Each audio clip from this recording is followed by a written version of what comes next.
Hi, I'm Professor Beck Straw. And I'm producer Brit, and you're listening to Prison Breakdown. 2, 3, break!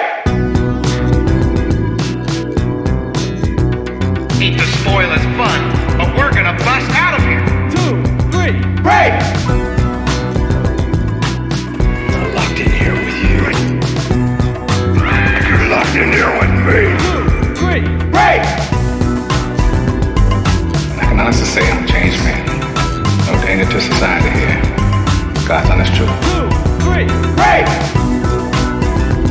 I'm not leaving this cell. I'll get out my way. The right way. 2, 3, break! Ahoy, dudes! Welcome back to another episode of Prison Breakdown. Hi, I'm Professor Beck Straw, former corrections officer, current professor of criminal justice. Today, joining me is producer Brit. Hello, I'm producer Brit. I produce a podcast about all the things Professor Straw just mentioned. And joined by our guest, Madison Rodriques. Hi, I'm Madison Rodriques. I'm a student of Dr. Straw's in the School of Justice Studies. How do I get your name wrong still? Maddie It's Rodrick. okay. No, it's not okay. I feel terrible. It's actually Rodriques. It has like the S at the end too. Oh, it's like an Rodrix. Yeah. That's how I'm kind of. pronouncing it. Yeah, All right. yeah. All right. Like Diary of a Wimpy Kid, Roderick Rules, but with an S. Shut the Rodriques. I'm Sounds trying to crazy relate band. it to something you know, Beck. Like fuck up. something I you're don't know familiar that. with. I've seen it, but I've never read it. Oh, sure. You don't read Diary of a Wimpy Kid. I believe that. Come on. I've aged out of Diary of a Wimpy Kid. Now, let me... Can we go back so I can re-record this where I get the name right? No. Today we are joined by Madison Rodriques. Hi, I'm Madison Rodriques. I'm one of Dr. Straw's students in the School of Justice Studies at Roger Williams University. Welcome, Maddie, to our beautiful podcast. Eric's not here to talk about the weather, so Eric, you're missed. He is instead running the snack shack for children of all ages at a sporting event. Very, very important stuff. Much more important than this podcast. There's nothing more important than this podcast. Corn dogs are a couple steps above this podcast, I think. Let's discuss the corn dog. How do you two feel about it? I love the corn dog. I don't know about you, but I mean, it's a perfect American food stuff. It's incredibly processed. Nothing in it is like as it is in nature. And it's nothing but like nitrates, meat, and carbohydrates and sugar. Like how can you make something more perfect? It's a perfect food stuff. Could you make it more perfect if you if it was like more sugar, like a dessert corn dog? Ooh, now you're talking like a sweet corn dog. Yes. Or like a cinnamon sugar corn dog. Thank you. Yes, I was trying to think of like what would we crust the outside with before we fry it, and cinnamon sugar. Yeah. Or the nastiest thing. How about this? How about like it's a corn dog, but it's like half meat filled and half jelly filled. like is the jelly inside the dog? Yeah, exactly. Yeah. So, or alternatively, like half of it is a hot dog. It's just a small hot dog, and then the other half is like biting into a jelly donut. Yeah, that's what I'm saying. Except it's like a scalding hot jelly donut with absolutely molten jelly because you have to fry it. You know. I've never in my life have I thought to cross a hot dog and a jelly donut. Well, Ever. well, This is what we're doing here. We're making strides in the corn dog field on this podcast. that's what this podcast is for. Maddie, give us your take. How do you feel about a corn dog? You know, I'm going to be completely honest. It's the most un-American thing, but I've never had one. Wow. I know, lived in the U.S. my whole life, but never had a corn dog.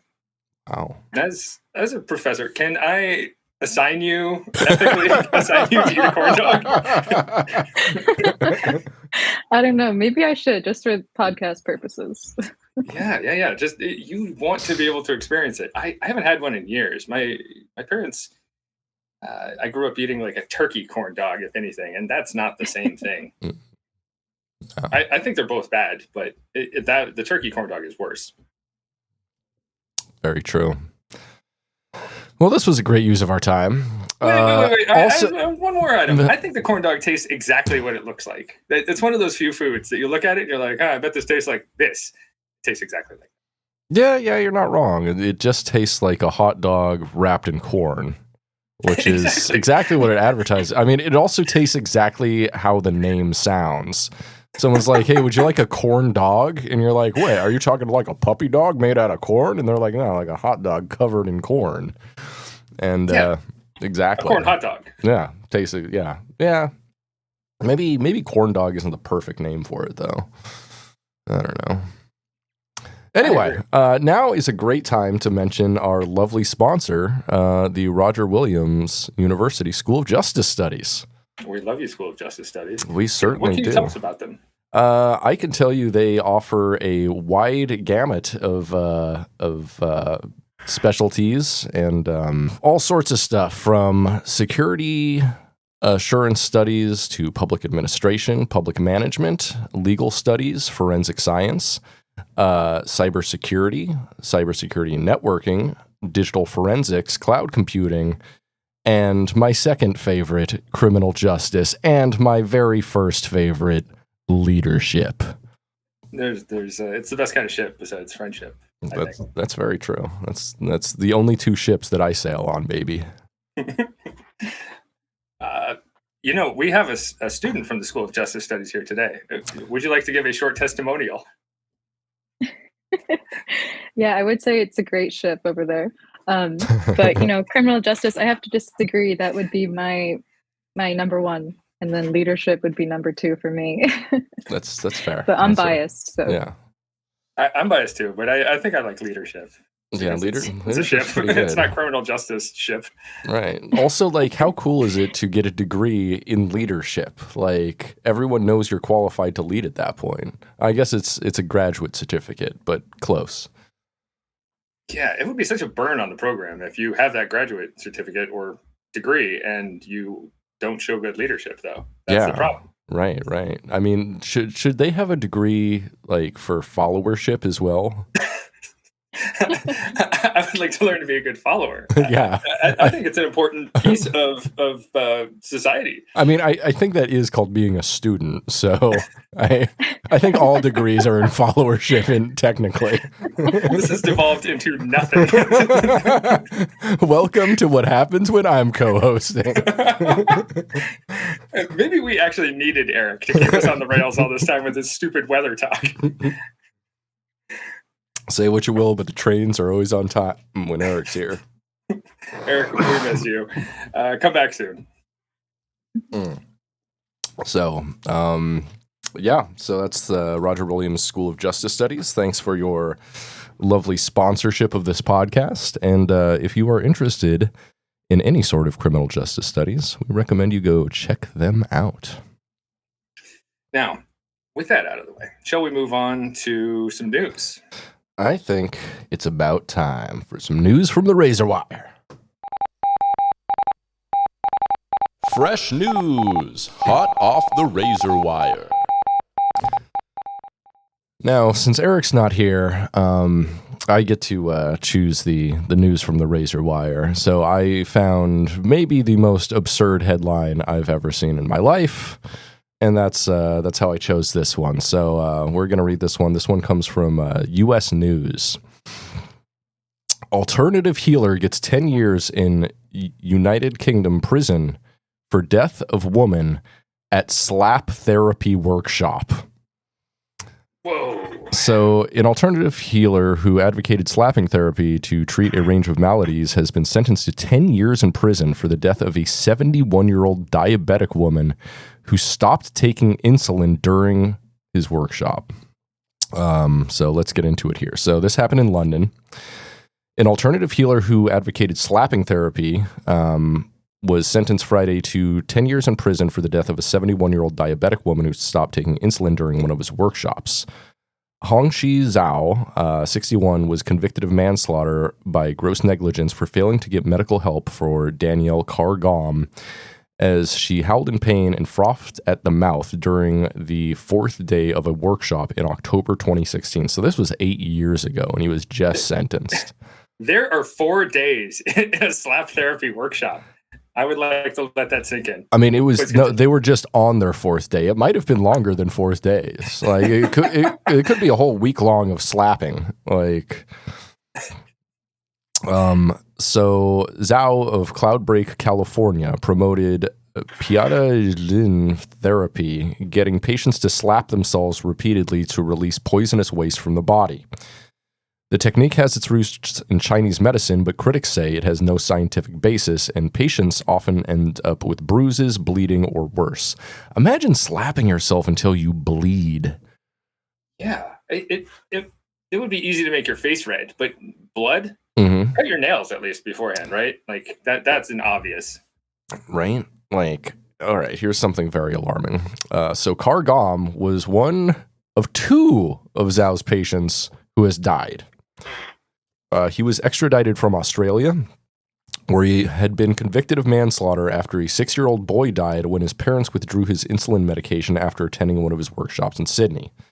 Quote, "I consider you dangerous even though you do not share the characteristics of most other dangerous offenders," unquote, Justice Robert Bright said during sentences at Winchester Crown Court. Quote, "You knew from late in the afternoon from day one of the fact that Danielle Carr-Gom had stopped taking her insulin," the judge said. "Furthermore, you made it clear to her you supported this," unquote. Judge Bright said Zhao only made a token effort to get Carr-Gom to take her insulin once it was too late and had shown no sign of remorse as he continued to promote the slapping therapy in prison. So now he's doing this out of his prison cell, which is imagine getting like hardened criminals like going up to them and be like, "Hey, I know they don't have great medicine here, but have you tried slapping yourself?" Like you would get your ass beat. Like there's no other alternative. Like, yeah. So, before she left this earth, Carr-Gom recorded a video testimonial calling Zhao a messenger sent by God who was, quote, "starting a revolution to put the power back in the hands of the people to cure themselves and to change the whole system of healthcare." Maybe this is like what we actually need for healthcare, but we don't realize it as the people. Like this is what if they are a messenger sent by God? Then God is wrong. I don't know. Like, is that possible? I have many questions. I would like to open the floor for questions. Maddie, What do you got? Well, it seems like if he's gaining a following inside prison as well, that means then people have got to believe it then, right? I mean, it didn't say he was gaining a following in prison. It just said he was still promoting it in prison. Oh, okay. So he's like a, hardcore believer. Mm-hmm. And, maybe that's a good thing. He really believes in what he does, and even if it's at the cost of people's lives. I mean, how could that be a good thing? I mean, yeah, like self-conviction is a good thing, but like after you've been court convicted, maybe self-conviction needs to leave. Like, yeah. Is it that different from like murdering somebody, but believing you are right to do it? No, it's the same thing. It's manslaughter of a different type, I think. So, what does insulin have to do with it? Like it seems like people are going off of insulin in order to engage in slap therapy. It's definitely people slapping themselves, not slapping each other? Correct. They're slapping themselves. And how does it work to promote mental health? Even in theory. I don't understand this. I mean, I'm sure the theory behind it is like, getting blood flow or something like that, which there is something to be said for like blood flow, but not when it comes to stuff like your pancreas not producing insulin. Like there's no amount of like massage therapy that can or slapping therapy or any kind of therapy besides actual insulin that can fix that. So Yeah. yeah, This is real sicko mode kook level shit. And I don't remember the gentleman's name, but we do not support you in your slap therapy. Hong Shi Zhao. Hong Shi Zhao. And I only hope to read more about this happening in prisons without the deaths. Maybe it does catch on in English prisons. And then we just get to see a lot of like prisoners slapping themselves. Yeah, it's very silly. And if you're diabetic and you need insulin, please take your insulin. So question actually, and maybe you can answer this, Professor Straw. The suspect here, the convicted, was convicted in both Australia and the UK for this. Like how do they decide where you actually go to prison? I think that typically gets worked out between the countries, but it will be like they serve one sentence and then they're extradited to the other to serve the other sentence. Right. If it's an extraditable crime, if it's a country with extradition, which I assume that both England and Australia would be. Fair. All right. Well, that was fascinating. Any remaining questions? Anything that lingers in your brain, Maddie? That's you need to clear this up. I mean, to me, this just seems like, this guy's getting like certified to, well, not actually certified, but like getting the okay to like promote self-harm. That's what that seems like. And people are being like, oh, this is okay. I'm just going to, self-harm. And maybe my illnesses will go away. Seems like a dangerous mindset to promote. Yeah. I mean, I think it's been proven dangerous, being that 2 people have died. And the 2 people that died are like the most vulnerable of our society, like an elderly person and a child. So, yeah. What do you think the certification process is like to learn slap therapy? Should we look into this? Podcast retreat? Sure. Why not?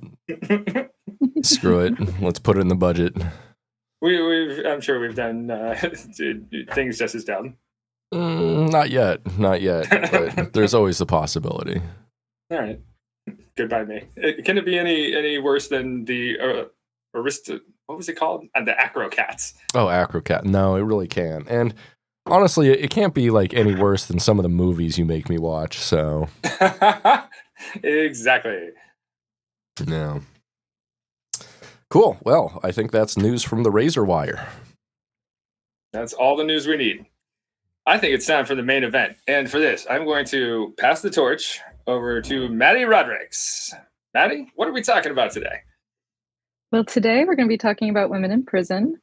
We have an outline here for women offenders, the Bangkok Rules, menstrual care for women, menstrual inequality, and some recent instances of lack of bodily autonomy in U.S. prisons.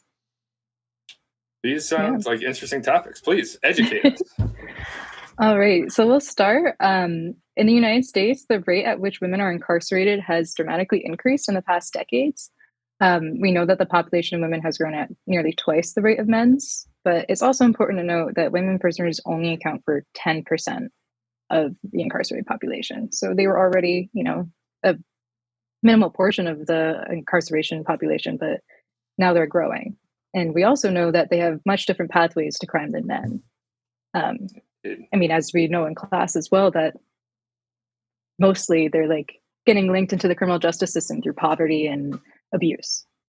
Poverty, drug use, prostitution, somewhere being in there, being like running away from home, leading into this, and that's linked to abuse.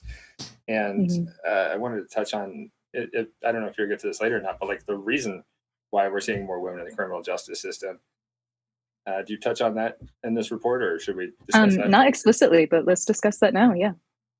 It's speculated by some that it's in part due to with women's rising position in society over like the last 100 years or so, especially that women are being treated more like men in the courts, and good and bad, I guess, but here primarily bad. But it's it's also not accounting for as much context of like, hey, I'm a single provider for my family, that kind of thing. So it's Exactly. like this, I don't know, equalization of the sexes, you could argue. Mhm. And also, in addition to that, is like failure to protect laws. Those like usually impact women, but it doesn't consider if. Well, sorry, I'll touch upon what failure to protect laws are. They're laws that criminalize like the failure to report child abuse, so it's under the neglect category. But if the mother or the person in the home is also experiencing abuse, they're very unlikely to report it. So really it is like, domestic violence mostly affects women. This law, disproportionately puts women in prison. Yes. And there has been some criminalizing around pregnant women, like women. I've read stories of like women, like abused women who stay in abusive relationships, being charged with like abusing their unborn child, women who have used drugs who are pregnant, considering that child abuse, even women with like HIV/AIDS who are pregnant, that being considered abuse and being charged with it. That this is all crazy, and it's Mhm. like, or if they work with like dangerous chemicals, whereas for men, it's been found that there are some chemicals that men have worked with that have led to some birth defects, and no man has ever been charged with anything like that. Yeah, and we're probably going to see more of it, especially since the overturning of Roe. We're criminalizing everything a woman does with their body when it comes to the right to choose. So All bad. sad, but hopefully we don't see that. Yeah.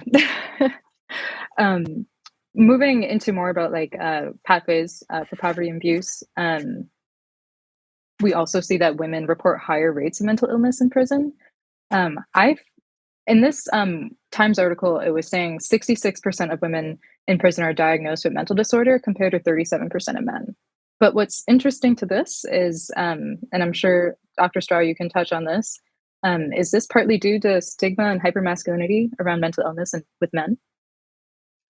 I don't have so we're saying like more women are diagnosed with mental illness in prison, and you're hypothesizing the link to hypermasculinity. Yeah, we're seeing that men aren't as diagnosed at such a higher rate. Is it a product of assuming that women are usually hysteric, so they get more diagnoses, and men try to conceal that in fear of being victimized or trying to appear more masculine? That is a very good question. I've never actually like heard that speculated, and I don't know. I don't know of any studies on this, but it's just been one of those like long stated facts of women in prison are often there's more mental illness, there's more medications needed, and they're described as more needy by corrections officers. Mhm. No, I was interested in that as well. I was wondering if there was any other, other hypotheses or speculation around that as well. Um, but even in Rhode Island, when we went to visit the women's prison, Oh, we yeah. saw that most of them had mental illness, and the women's prison doesn't have as many resources as the men's, so I can only Yeah, assume that they're not getting the treatment as they need. for sure. I'm totally under resourced, as I told you yesterday, and I'll tell Brit and the listeners here. I get to teach research methods there in the spring, so I'm happy to bring some of the season's greetings, some of the Christmas cheer to Mhm. the women's prison. Yeah, nothing rings that in like research methods, that's for sure. I yes, I've never respected you more. Thank you. um, but also, I have here in my notes is the Bangkok Rules. I'm sure it's adopted by the United Nations and is built to protect women in prison, as prisons are built for men and are staffed by men.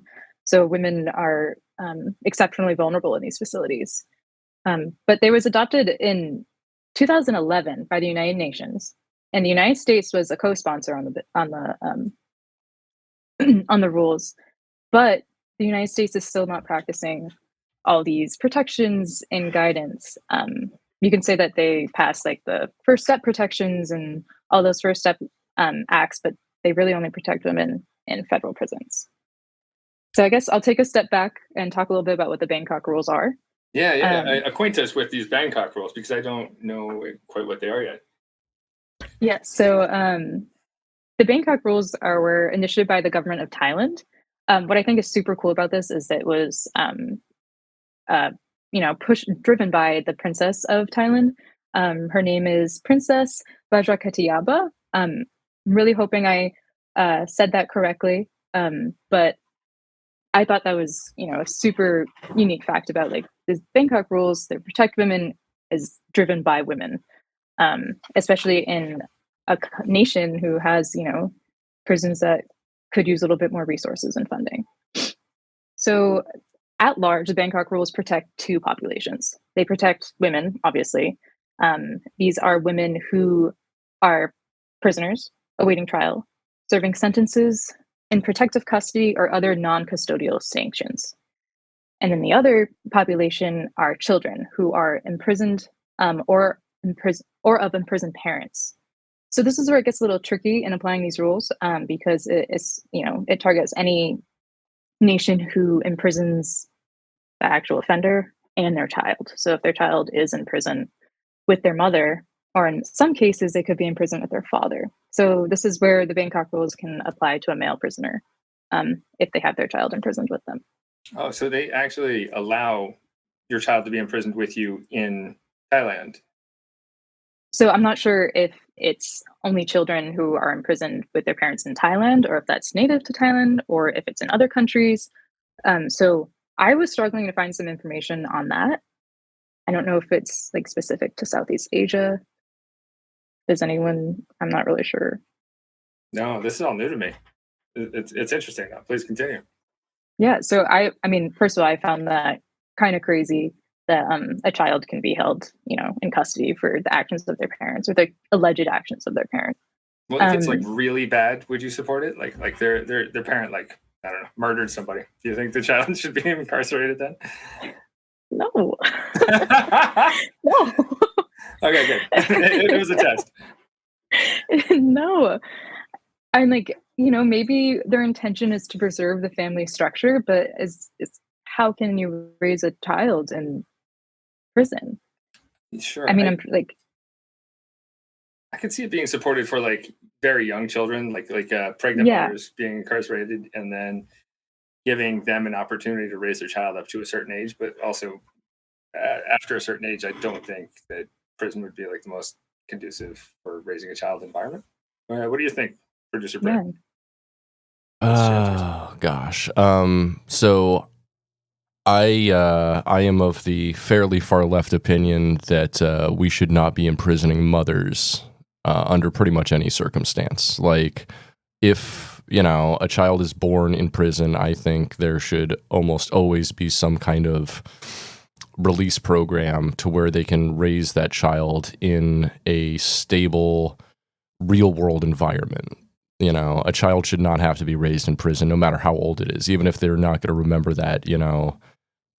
Sometimes trauma affects people even if they don't fully remember what it was. So I don't think that a prison is any kind of place for a child to be ever.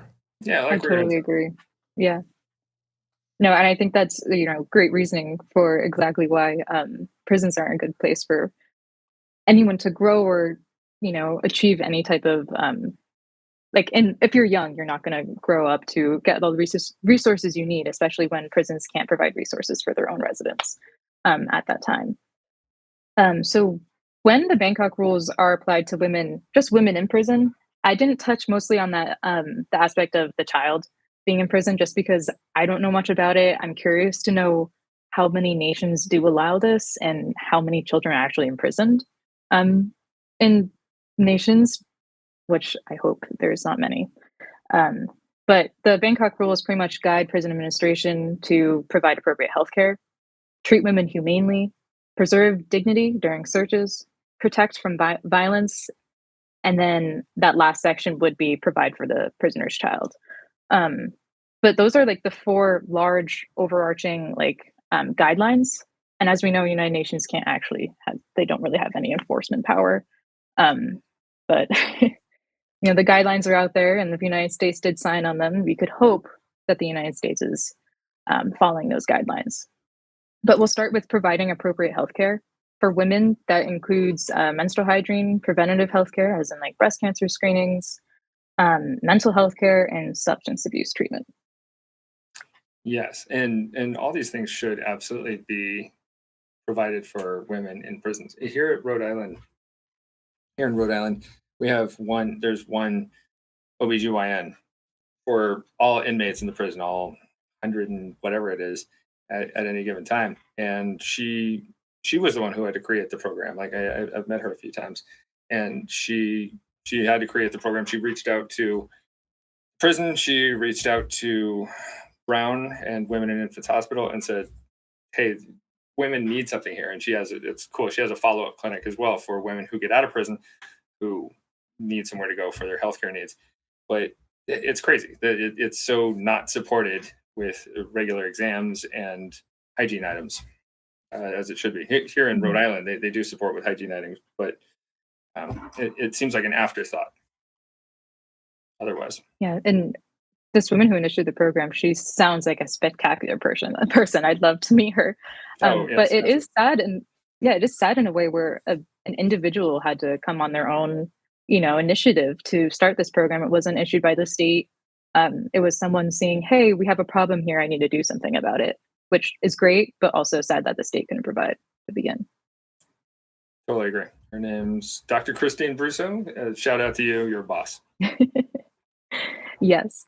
And then moving on to treating women humanely and preserving dignity during searches, the Bangkok Rules suggest that our nations prohibit the shackling and restraint of women during labor, birth, and immediately after birth. This is, assuming that nations are imprisoning pregnant women and potentially the child. So, that is just like that's just a bad human thing. If you're going to shackle a woman in labor, like that's just bad. Shame on you if you're doing that. That's like evil. Like to handcuff a woman in labor. Like what is she gonna do? She's in labor. Yeah.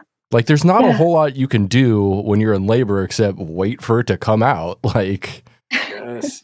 There's actually been 0 cases in history of a woman trying to escape custody while she's in labor. That's a fact. Why are we doing this? Unsurprising. Right. It is entirely unsurprising. Imagine trying a prison break while you're giving birth. Like, good luck. Yeah, right.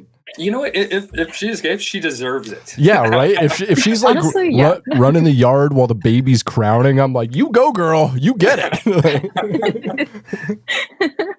There should be like a trophy or something for her too, waiting on the other side. Yes. A full pardon. In addition to prohibiting shackling, the rules also recommend prohibiting solitary confinement for pregnant women. We already know the horrible long-term effects for putting a normal person in solitary, but when you're also growing another human inside of you and you need extra care, putting that person in solitary is just really going to harm their health in the long run. So let me ask you this. At what point in the pregnancy does it no longer become solitary confinement and 2-person confinement? Shut up. Maybe we should ask Justice Alito. He obviously knows all these things. Yeah, I wonder if maybe he'll, maybe they get a right to like healthcare and all those other things too. But if they're still inside the womb, right? If we're going to apply and consider them a living being. We should hope so, but they would never. they no, don't care. They would not. No. Yes. So, and then they also include no solitary confinement if the inmate is breastfeeding or if they have an infant with them. Like they can't confine both the infant and the woman in solitary by themselves. Which I guess the alternative is if the prisons have them is just regular cell-like? Is it more dormitory-like? I would be curious to know what structure these prisons are operating on that allow children to be imprisoned with their parent. Yeah, in terms of women's prisons, what I've seen of them are typically more like dormitory-oriented, but being that there's fewer women's prisons in every state, because there's not as many women incarcerated as men, often they have to be the multi-purpose tool of prisons where there's a max custody here, there's a minimum custody here, and everything in between. because we don't want to build another prison for women because that costs more money. That's the going rationale. Interesting. Yeah, I mean, I don't agree with building more prisons, but it is sad that like women's prisons, there's so little of them. They also like don't get as many visitors because they're likely farther away from family. So there's all those negatives associated with that too. For real. Yeah. Moving on, we also have protection from violence. So this is a really huge overarching one that kind of gets looped in with preserving dignity with searches. Searches in prison can be pretty invasive, and when you're a woman, you're exceptionally vulnerable to that. And really, what we're trying to avoid here is state sexual assault. I know in like Angela Davis's book, Our Prisons Obsolete, she talks a lot about. I'm not sure if it's her personal encounters, but her close activists that she works with give accounts on like state sexual assault.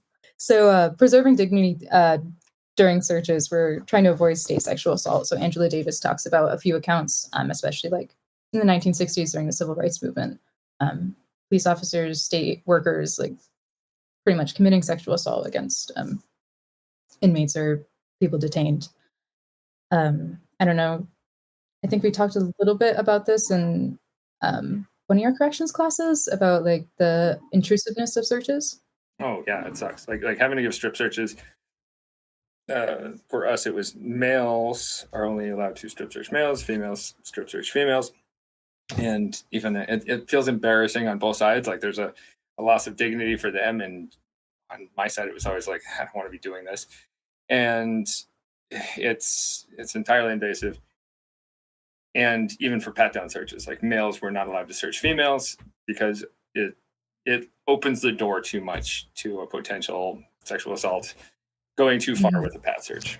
Now, has there been any like move to get like the TSA type scanners into prisons so we make physical searches basically obsolete? So my understanding is Rhode Island prisons have some of them. We saw one that was there at the women's prison, I believe. Yeah, I think it was like it was like off to the side. We couldn't get close to it. I really wanted to see how it kind of worked. Just and like also like really glad Rhode Island Women's Prison is adopting those types of innovations to searches, which in reality like should we really even call it innovation, because we've been using it in airports, so shouldn't we have been using it in prisons? Yeah, it's got to be like a 20-year-old invention now, and it's like something that should be just like a no-brainer. Like, hey, we're spending all this labor and like of course, like lawsuit money also for invasive searches in prisons.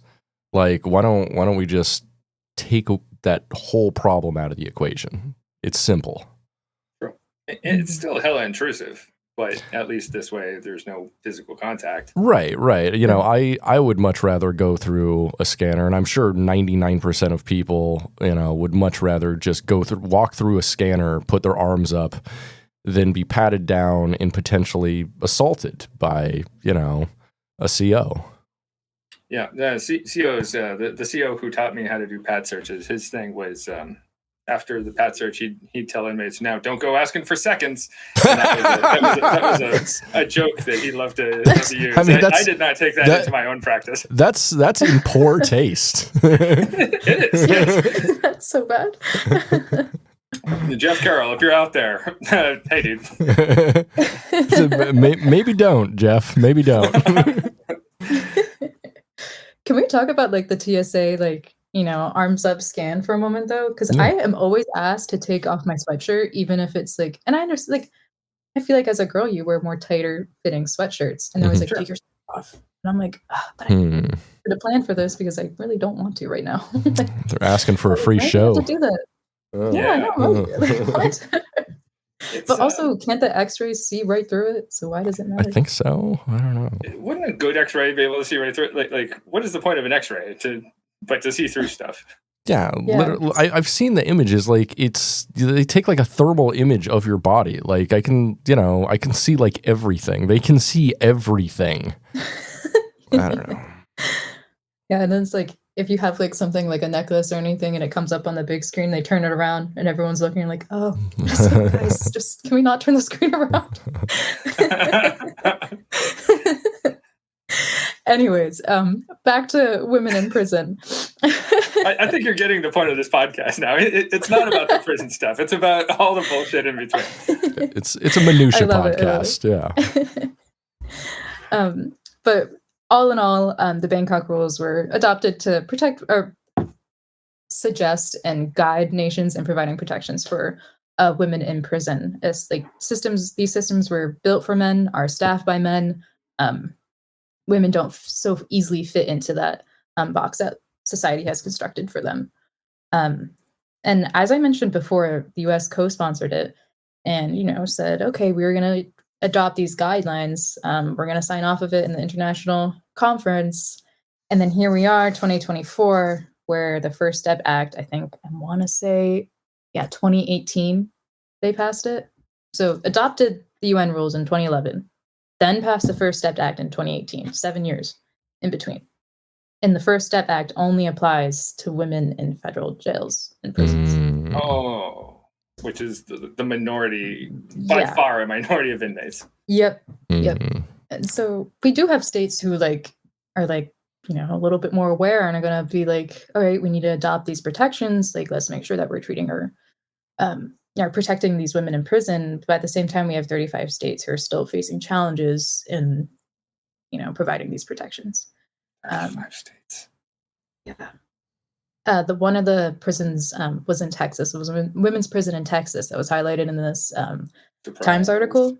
Yeah, surprise, surprise. Do you have a good surprise sound effect? Surprise!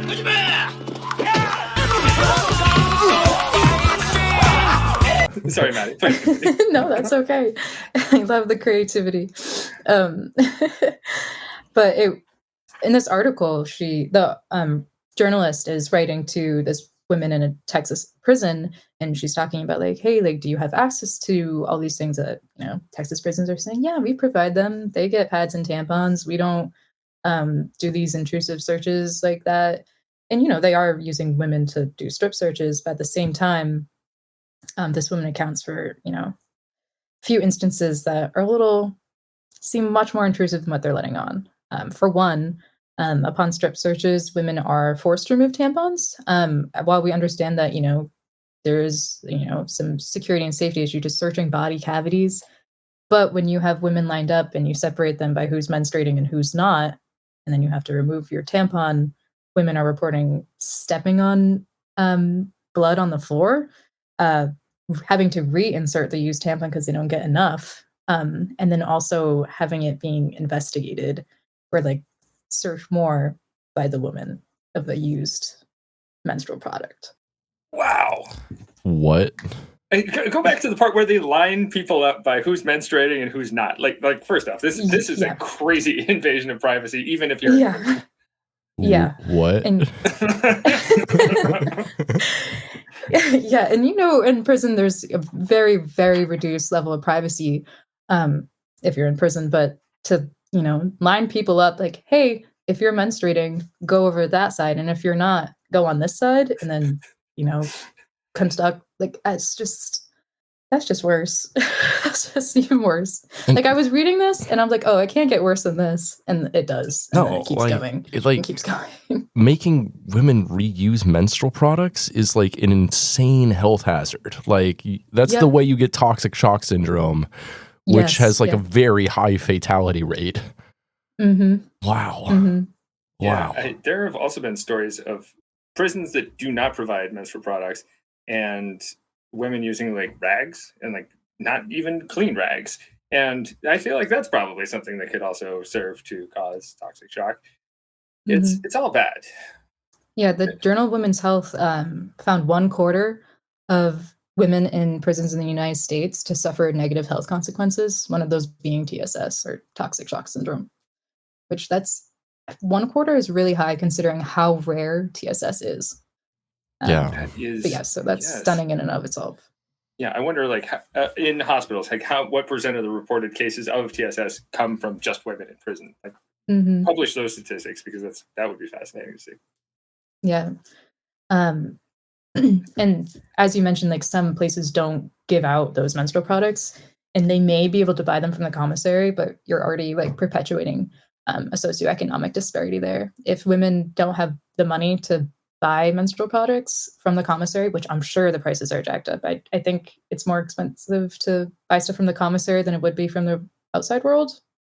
Often it depends on the place, but often we'll see like the same prices or jacked up, but even at the same prices when inmates are making so little hourly and they're generally of lower socioeconomic classes, it's kicking people while they're down. It's either their family has to kick in the money, which they may not have, or they have to use what little money they do have to buy menstrual products, which is one of those, what do they call them? Like the woman tax or the pink tax or something like that. Oh yeah. Yeah. So that's awful. And then I'm sure we have women like trading and stuff. I think that same study, from the Journal of Women's Health, said that more than half reported bartering personal favors or food for like in exchange for a menstrual product. I was trying to dig deep more into what this article is saying, but I did get hit with a few paywalls. So I'm assuming that is mostly these women who can't afford to buy their own and are getting it from either women who have stocked up on them, or or maybe postmenopausal and still receive the products and save them, or it's just making this already horrible system worse. Yes. What would be an easy fix for this? Is there an easy fix for this? Easy fix? I mean, I think this is an issue of more other issues all like, intertwined, but I think the closest one to this would be just provide menstrual products to women in prison. I feel like that's kind of it should be standard. For states that do it, I did read that they get maybe about 5 a month. And that's not I don't know if either of you menstruated. I don't think so, but that's not enough. No, but I'm familiar with the process, and that's not enough. We can just all agree that like not enough. Give people what they need versus it should not a one size fits all. It should not be limited. I mean, you can't use like a tampon or a pad to break out from prison. It's a small plastic applicator and like a little cotton tube. Applicator. Yeah. It's like there's nothing you can do with it. Like why are we limiting these things? I mean, cost? Like it can't cost that much. Yeah. It would be argued though that cost it's just cheapskate shit. It's like, but this is one of those things like if you're going to provide soap in a prison, this is one of those things like it's a basic need. Just give people soap and people tampons. And so the problem therein too is this is a societal problem. When I used to manage grocery stores, I had a long back and forth with the obviously male manager of the grocery store because he was like, I was trying to get free pads and tampons in all the women's bathrooms. And he was like, we could do either pads or tampons, but not both. And I'm like, why?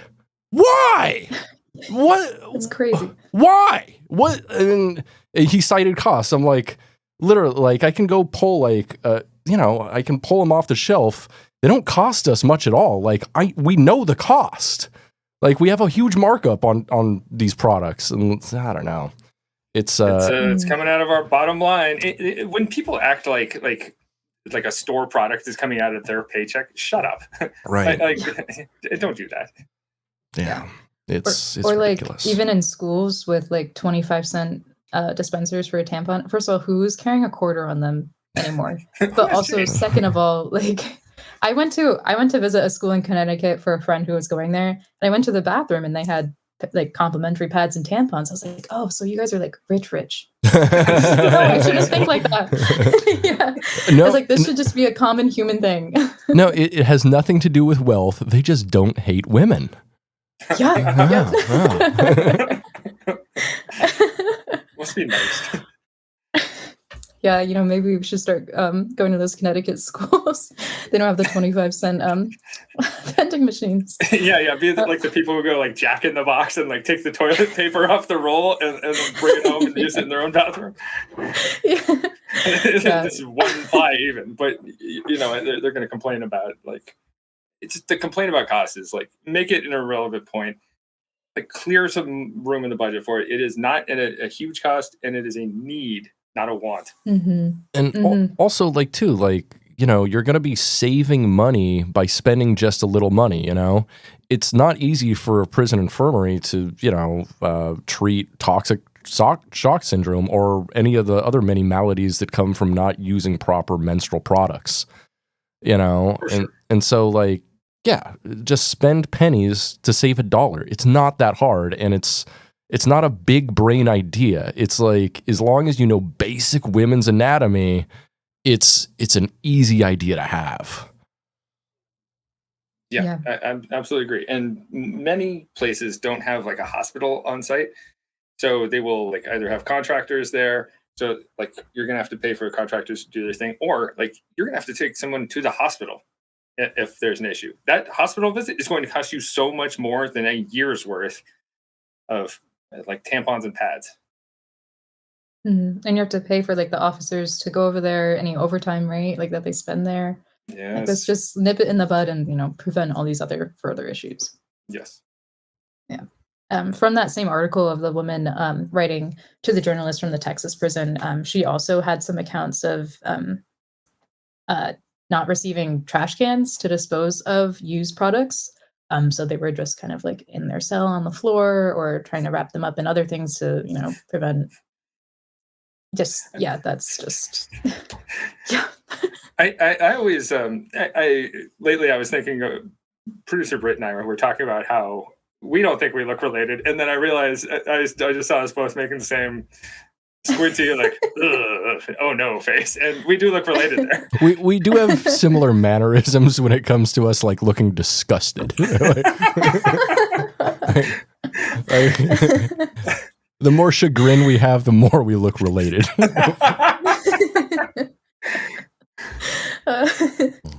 Yes, I can agree with that. I'm going to be looking out for that now. Please do. There's been plenty of it so far. But yeah, and then also like when they do like receive pads or tampons, they say like sometimes they don't get extra underwear or any like fabric to actually wear the product. So it kind of renders it useless if you don't have. Doesn't really work if you just put it on your pants because that's not gonna help you. It's just floating. Yes. Yeah. And then also like they don't receive any like extra uniforms. So if there are any stains, it can lead to like further humiliation, bullying from other inmates, rude comments from staff. It just sets you up for further humiliation and deprivation in prison. Yeah, and it's just being a woman and being washed all the time. And if you're using the toilet or trying to change a product, you absolutely have no privacy to do that. Oh yeah, it like with cells, no privacy. With dorms, it'll like be 3 stalls or something like that for 60 inmates. Still no privacy, just no privacy. Period. And you could argue. I'd rather you didn't, but you could argue that like when you're arrested and incarcerated, you lose that right to privacy. But for moments like that, come on. No. For like using the bathroom. Yeah. And what was interesting about this article, although like it didn't offer any further like explanation or elaboration on what exactly this like inmate writer was talking about, but she said it seems birth control was more accessible than period products in that prison. So I don't have any more information to offer of what that actually meant.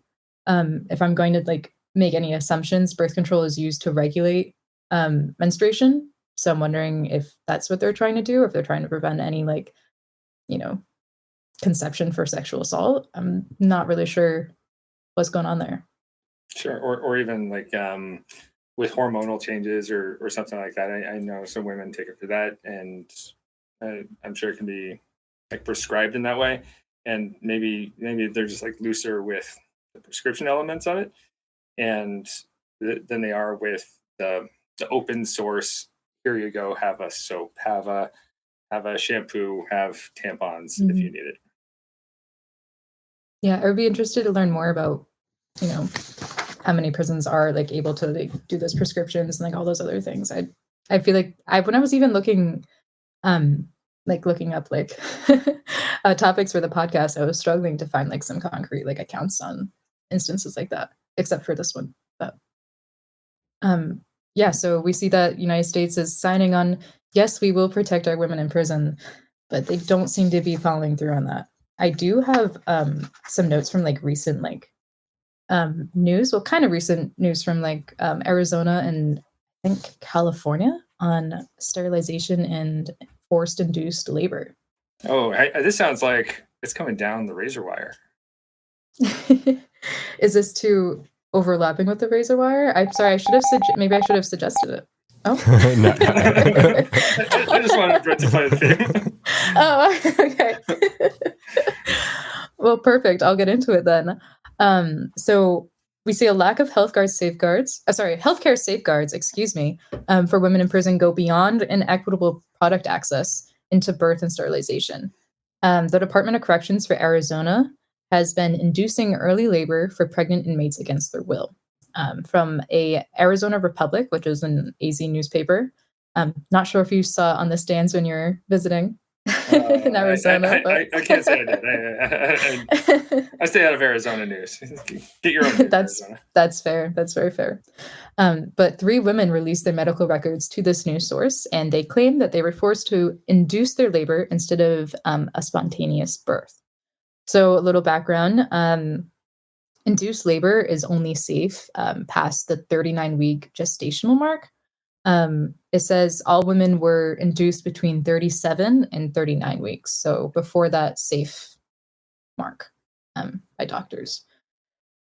So that's a little alarming. I'm wondering, they said that they were told they must be induced due to liability policy. Wait, what liability? And this is the state saying, can you stop being pregnant already? It's costing us money. Yep. Now, I mean, it's one thing for like prison officials to be like, well, you got to have this baby, but the doctors went along with this? Yeah, right. Like you made an oath, guy. What's going on here? Yeah. And do no harm. Yeah. That seems harmful, right? Mm-hmm. Yeah, if you look into prison doctors, it's interesting who ends up as a prison doctor or who ends up as a doctor working for prison contractors, and it's often without slandering anyone, it's often doctors who may have sullied reputations somewhere along the way too. Interesting. That is very interesting. Which is, watch John Oliver did a good report on like prison healthcare a year or two ago, and it's fascinating the lack of the prisons don't want to pay money for healthcare, even though they have to, as part of this constitutional agreement of this person can't get healthcare on their own. We have to provide them healthcare, and they're not guaranteeing them the best healthcare by any stretch, but this sounds like the worst healthcare that they're guaranteeing them if you're saying give birth before your body is ready to. Yeah, I feel like it's the opposite of healthcare. It's like health harm they're administering. What's the opposite of health? Bad health, bad health harm. Yeah. I think there was a double negative in there somewhere. Yeah, that's just good healthcare is bad health harm. Oh shit! Sick harm. There we go. But yeah, so that was, Arizona. I feel like that was fairly recent. I, for some reason, let's see if I have it in here. 2023. So very recent, going on 2 years ago. Imagine how many have occurred before that, or in other states that aren't being reported, or the women don't feel comfortable releasing their health documents. But yeah, moving into California. So this is something I guess that has been going on for a while, particularly in California. It wasn't until 2013 that they actually had a state investigation to find how many women were actually being forcibly or unknowingly sterilized in California prisons. Oh, fun. This is fun. Yeah. Yeah, I don't know if fun's the right word, but definitely interesting. Sick harm. Yeah, and bad health harm. How dare you use my words against me? Yes, so the report only investigated from 1997 to 2013, but the state had been conducting sterilization since 1909. Most of those were in like mental health or like I guess like what were the institutions, mental health institutions? Asylums. Called that back then. Asylums. Yes, yes, thank you. Yeah, so a lot of those were conducted inside asylums, which is another issue. But focusing on just women being sterilized in California prisons, according to the report, since 1997 has only happened, apparently. We'll see how much of that we buy. But the state audit found 177 sterilizations to be a result of bilateral tubal ligation surgery. I hope I pronounced that right. I feel like that was probably correct, but I don't know. You know what? I've heard the term many times. I think you got it right. All right, good. But the procedure has a sole purpose of female sterilization.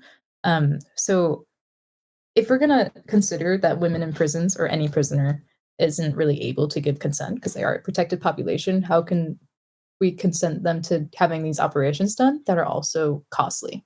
We can't afford to give them pads or tampons. We're just going to spend more money to sterilize them. You know, the sterilization procedure, I'm sure that costs more than any pads or tampon, like a lifetime worth of pads or tampons combined. Can I make a guess here and guess that they have never and won't do this to men? Is there any precedence for like vasectomies, forced vasectomies in prisons? I'm pretty sure I think it was Louisiana recently put it on the books where they could castrate sex offenders. I don't know that they have yet, and it's something that I'm sure will be challenged in the courts immediately. But it is something that they put on the books. So it was either them or Mississippi or one of those other states. There's actually a historical precedent for that, at least for chemical castrations, using like saltpeter and stuff like that. Yeah. I know New York used to have something like that on the books. Yeah, a couple other places. But yeah, they're used to. Right. We're going backwards. Right. And this is also physical castration we're talking about. Mm-hmm. Oh, really? Like like fixing like a dog. Like yes. Woof. But yeah, I'd also be interested. Brit, you bring up a good point of like if this is like we're doing vasectomies, like anything like that in male prisons. But I mean, just for California for hysterectomies, they said the audit only claimed that 39 of them seemed to be deficient of informed consent. Only almost half of them didn't give consent. Yeah. And what's interesting is that the way the report was run, they're like only 39 out of 177. But when you look at, there was this documentary, I think it's called The Belly of the Beast, and they claimed there was a lot more than 177 sterilizations from like talking with other inmates. So it seems a little weird that California is only saying 177, where this documentary is saying like close to 1,000. That's a lot. Yeah, I feel like that's a big difference. Yeah. Let me put it out there. When should people be sterilized? Who should be sterilized? People who ask for it. There we People go. who want it. That's literally it. That's literally it. There you go. Yeah, exactly. Yeah. And it doesn't sound like these people had much of a choice. Yeah, it doesn't seem like you can really have much of a choice in prison at all for anything. But yeah, that brings my notes to a close. I felt ending it with some recent instances of a lack of autonomy for women in prison really, I guess seals the deal of how the United States is not serving its women offenders and women prison population. And also, I would like to note, I try not to say female offenders or female prisoners because the word for a female dog is bitch. The word for like a female pig is sow. The word for a female human is woman. So when people are using female instead of woman, we're really taking the humanization part away from that. So I just wanted to make a note on that. Yeah, it's something I would have to lecture guys in my domestic violence class on fairly often, because they'd be like, these females over here are like this. I'm like, let's not. It's weird how saying it in a certain way makes it instantly derogatory. Mm-hmm. Mm-hmm. Yeah, and also not to mention that like female is definitely becoming kind of a dog whistle to very transphobic ideas. Agreed. Yeah. Mm-hmm. Yes. Are there any bright spots you can leave us on? Any places of hope that we can lead from in the future? Well, I guess we could say we made at least one step with the First Step Act, hence the name, but we have yet to see any Second Step Act. I guess, it's a bright spot that we do have some states who are already practicing these protections to ensure that women aren't being victimized or aren't as vulnerable in systems built for men. So we are a step in the right direction. But of course, there's a lot more work to be done. A brief critique on the First Step Act. It at the time it was heralded as like, wow, Trump actually signed this into law, and it's doing something in the criminal justice system. And sure, you could argue something is better than nothing, but it took half measures on everywhere possible. And yes, why are you're naming it the First Step Act just to show us that there's going to be a second step someday, and that it is all half measures rather than full measures. For example, the 100-to-1 disparity in sentencing for crack versus cocaine, I turned it into, I think it allowed for like more people to apply for a commuted sentence, something like that. Mm-hmm. It's not enough. Just say, hey, you know what? People who were sentenced under this, like, goodbye, get out, go home, that kind of thing. It just doesn't do enough. And we see this with like so many things in our government. Like, modern neoliberalism has really acclimated us to just accept all of these half measures in lieu of any real change, So here we are, and I really doubt that there's going to be a second step because, the politicians are going to be like, hey, aren't you happy with the First Step Act we passed? Like, isn't that good enough for you? It's, a common refrain in government we see all too often. So, yeah, and I don't, especially with the right being back in power at the moment. I don't know if you two remember this in 2017 when they were like working on healthcare reform. It had put like pregnancy as a pre-existing condition in the for insurance companies under McConnell's leadership, of course. Let's not do that. Don't go back to that kind of shit. Yeah, it's why are we going backwards when like we have every opportunity to go forward? Like it comes to a point where like, are we embarrassed? Like look at every other nation that's like similar in our democratic values and like like market and free market stuff like that. Like why aren't we following their steps? Why are we going backwards? Concentration of power is all I've got, and we should be embarrassed. It's embarrassing. Yeah, deeply embarrassing. That's our note of hope to leave this on. Oh boy, so bright and hopeful. Well, now, Maddie, are you ready for what's about to take place? The next part of the podcast, our favorite part of this podcast. It's time for the movie minute. Movie minute. Movie minute. 60 seconds with producer Brit to talk about movies. All right. So last week, I believe it was Professor Bronson sentenced me to the movie Prison of the Psychotic Damned. Oh no, that was one of mine. Oh, was that yours? Oh, wow. I'm proud of this. Yes. I'm surprised that was one of yours because it was like a movie I could only find on Tubi, and I'm like, oh, this has Bronson DNA all over it. You put on that black light. That's not what I meant, but sure. Gross. So 2006's Prison of the Psychotic Damned was not a very good movie. This movie starts out with like an 8-minute long credit sequence with maybe one of the worst songs I've ever heard playing over it. It sounds like a garbage cover band, but like somehow like infinitely worse at everything that garbage does. So the movie is something of a found footage film, a la, I guess, Blair Witch Project-ish.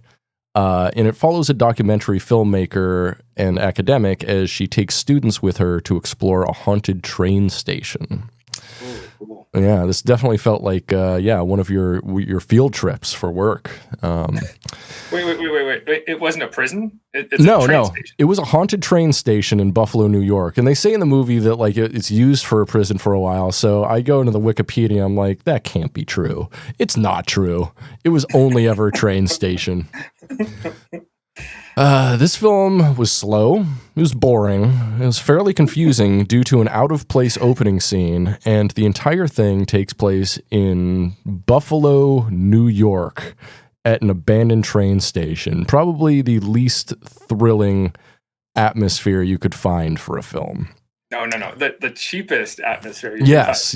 For filming. Yeah. I mean, they should have just done like a YouTube. They would have like had much more success if they had just done a YouTube abandoned train station search. You know, people would have actually watched that and cared about it. But instead we get this. The performances in this movie are bad. The direction is bad. The script is miserable. The editing is not good. Neither is the music, which is done entirely by the band who does like the opening sequence. And ultimately the film is just boring, which in my opinion is the greatest sin a movie can commit. This movie's not worth your time. The two moments I almost enjoyed in the film were the following quotes. I don't want to be a homeless man's bitch. And what kind of music do ghosts listen to? Rhythm and booze.